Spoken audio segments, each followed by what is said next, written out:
August 18th. Only one more year to serve if I continue to live. One must have as many lives as a cat to hope to live through what is, no doubt, in store for us. In the afternoon, rebels attacked in front and on our right. One movement was real, the other a feint, but we didn't know which was which. Neither was successful, but the skirmish gave us a chance to return some of the old iron and lead sent over here a few days since. When the fight opened, we were advancing into the cornfield, to within supporting distance of the picket line. Hostilities ended with the daylight, and we remained out with the pickets, making a strong line of 12 men on a post, the usual number being 4. Soon after crossing the James, we were halted, and in 5 minutes each man was sleeping just where he fell. Too weary to unfold a blanket and thankful to have a chance to doze unmolested, something we hadn't done for several nights. August 19th, were put in motion as soon as it was light. We soon crossed the Appomattox and then followed the line to the Hare House, where we arrived about noon. Now it commenced to rain quite hard, a rather unpromising condition for men who don't have any shelter and but little idea as to when we will. After marching and countermarching an hour or so, we piled into some breastworks recently vacated by the 9th Corps, who have gone down to support the 5th Corps at Weldon Railroad, August 20th. An uncommon quiet day, but the night compensated for it. The Rebs opened all their batteries on us, but the only casualty was one man killed in the 20th Indiana. We felt quite safe, unless our bomb-proofs caved in. After shelling us for a few hours and wasting enough material to have fought a respectable battle, they left us be. We have known for some weeks that the Rebs are heinously underprovided with ammunition, so we cannot understand such an outlay of ammunition on their part. August 21st. A heavy cannonading in the direction of the Weldon Railroad. It is reported that the enemy attacked the 5th Corps near Yellow Tavern and got badly mauled. Nothing happened in our vicinity until night, when a lot of deserters came in from Finnegan's brigade. They represent the 10th Florida, but their speech betrays them as Irish. They were escorted to headquarters and a general sent word to Finnegan to come over and take charge of your brigade. Of late, deserters come in so often from his brigade and at such unseasonable hours that our officers are disgusted. These Celtic patriots probably found the lack of grub in rebeldom not to their liking, and decided to come back to the land of plenty. Candor compels me to admit, though, that they are by no means the only ones who mistake potatoes for principles. August 22nd. 3 more disgusted rebels came in today for a more plentiful allowance of fodder. Rations are so poor and scarce over there that even prison fare is a luxury to them. We took them in with a good will. August 23rd. A few deserters came in today who reported that their brethren were about to elevate Fort Hell, our cozy breastworks, with several tons of powder. The fort was vacated for a time, but, finding it didn't go up, we were ordered in again. There was the usual amount of firing in front of the 18th Corps. If any Yankee raised his head above the works, he was greeted with a whiz-whiz. More men have been hit in this oat field than in any place 3 times its length along the line. The infernal scoundrels on the opposite line appear to have had no corresponding loss. A piece of woods directly in front conceals a body of enemy sharpshooters. We could easily have battered it down days ago, and now are reaping the effects of our folly.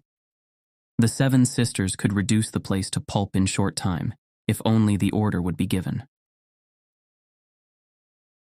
August 24th. Every private in this army, of ordinary intelligence, knows more of war by actual experience and observation than any general knew at the commencement of this war. So, all things considered, McClellan made better showing than General Grant has up to now. Be it said to his everlasting credit that McClellan was a humane general and tried to avoid useless slaughter of his men. Now, with Grant in command, we have been in front of Petersburg as long, aye longer, than McClellan sat in front of Richmond, and yet we hear of no such senseless chatter as we heard about McClellan. August 25th. Nothing unusual till noon, when we were put under arms and executed the most extraordinary movement, worthy of a Wellington or a Napoleon, and calculated to inspire the Southern Confederacy with mortal terror. We fixed bayonets and marched from right to left, and then, ducking down out of sight, returned to the right and repeated the maneuver. This performance was carried on until the rebels must have decided that we have added at least 20,000 fresh troops to our force. We were fain to stifle our merriment at this absurdity. The rebels kept right on with their cooking and other duties, utterly indifferent. They didn't even salute us to show an appreciation of such high strategy. At night, the Rebs showed us something of a truly strategic nature. They cut off a portion of our corps on the Weldon Railroad, gobbled up 9 pieces of artillery, and took several prisoners. Our men had moved too far out and broken their connection with the rest of the corps. This isn't the first time we have sustained such a loss from this cause. It should teach all concerned the importance of keeping the flanks well covered. If ever the teachings of experience were purchased at a ruinously high price, it is ours this summer. My soul is so permeated with sad memories as I think of it that I have been obliged to swallow my Adam's apple several times before proceeding with this narrative. August 26th. Quietness is making us careless. We mount the works and sit there for hours, reading and playing cards. Anything to kill time. The rebels have been equally loose, and this pleasant state of affairs might have continued indefinitely, but for a dirty trick played on the Rebs by an old Dutchman in charge of the battery presently occupying Fort Sedgwick. A bevy of females from Petersburg visited Fort Heaven, the rebel fort opposite Yankee Fort Hell. They mounted the parapet and were chatting and laughing and having a good time generally. This so excited the envy of that eater of Limburger and sauerkraut that he sent a few little tokens of regard their way. Such scampering to get under cover and such unearthly yelling has not been often equaled. Then rose the cry of women shrill, like goshawks screaming on the hill.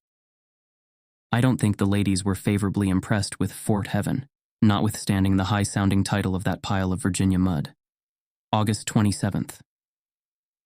No firing today, and our men and the Johnnies have been playing cards and trading all day. There is a large tree midway between the lines, and thither the card players and traders ply their arts. The rebels have obtained some silver money, and in the excitement of this discovery, we nearly forgot our differences. We readily scoop in their shekels. Grub is trumps with hungry men every time. During our trading today, we learned there is to be a big ball in Petersburg at night. We didn't deem it prudent to attend in a body, but chose a representative. Sam Bishop of the 17th Maine has procured a butternut suit from one of our card-playing friends, and will attend the ball. We had to dictate strong orders to our big mortar, which has been in the habit of dropping shells most anywhere in the city every day for the last 2 months. August 28th. The pickets, urged on by certain sons of Belial who doubtless fear an era of good feeling, commenced a lively firing at daylight. Supposing it to be an attack, we prepared to give our foe a worthy reception, but it proved to be only a fusillade. August 29th. On picket, and the rebels tossed a few pieces of old scrap at us. No damage was done, no thanks to them. After a while, their ammunition dried up, and we moved to the front to do a little trading. The money being exhausted on both sides, we gave sugar, salt, and hardtack for tobacco, of which they seemingly have an unlimited supply. It was quiet again until night, when there was a lively artillery duel. The air was full of shells flying both ways and blinking like a host of monstrous fireflies. Most of this shelling was done by mortars in the oat field. August 30th. Quiet again, and we have resumed trading under the big tree. The rebels must be in a most precarious condition as regards food. While I was under the tree, a captain came out and asked me to sell him something to eat, as I had nothing but a piece of flabby salt pork which had been lying in the sun several days. I replied I hadn't anything fit to sell. I described the pork, telling him it was in camp. He requested me to procure the same immediately. Judge of my surprise when, with nervous haste, he clutched it as a starving dog would a bone. What could they be feeding on when a commissioned officer deems such stuff edible? Why men will stay in the Southern Army and support such a tottering cause is almost incomprehensible. Doubtless the chief reason is pride. Having enlisted, it requires more nerve to desert one's comrades than to face deprivation and death. And so they fight and suffer on, hoping that somehow deliverance will come. Our own cause sometimes has a leaden hue, but it is bright compared with theirs. August 31st. We were mustered for 2 months' pay, and trading is still brisk. as if no thought of danger or treachery is apprehended. The supply of tobacco seems inexhaustible. We are getting on such good terms with our southern friends that we can hardly conceive of tearing each other's eyes out again. September 1st turned out at 3 a.m. It could as well have been at 8, as our batteries didn't open on the rebel works until then, keeping at it until about noon. This was nothing but a waste of ammunition, and the Rebs showed good sense in not taking any notice. But it caused their officers to issue orders to stop all friendly intercourse with the Yankees.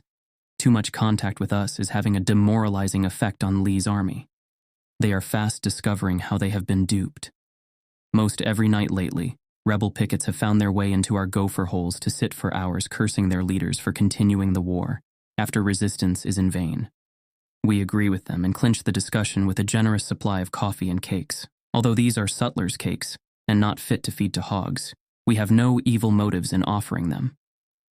The Johnnies seem to relish these abominations named cakes, and we wish to show we hold no ill will toward them, only toward the matter of secession.